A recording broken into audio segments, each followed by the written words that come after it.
अस्सलाम वालेकुम। अगर आप फ्लैट बेली चाह रहे हैं तो ये वाले जूसेस जिसके ऊपर रेड कलर के ड्रिंक्स आप जा रहे होते हैं और डिफरेंट कलर के रेड कलर के ड्रिंक्स आपको मिल रहे हैं, ब्लू कलर के आपको ड्रिंक्स मिल रहे हैं, ग्रीन कलर की आपको बॉटल्स मिल रही हैं, उसमें डिफरेंट डिफरेंट कलर्स के आपको ड्रिंक्स मिल रहे हैं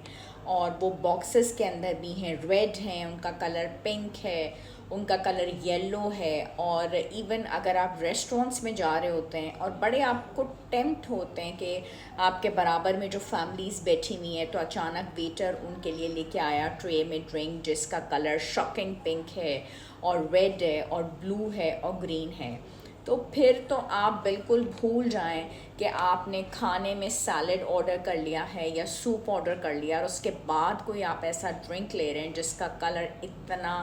शॉकिंग है कि शायद वैसा ड्रेस भी ना आप पहनना पसंद करें और आपने सैलड या सूप के साथ और प्रॉपर मील के साथ वैसा ड्रिंक ले लिया।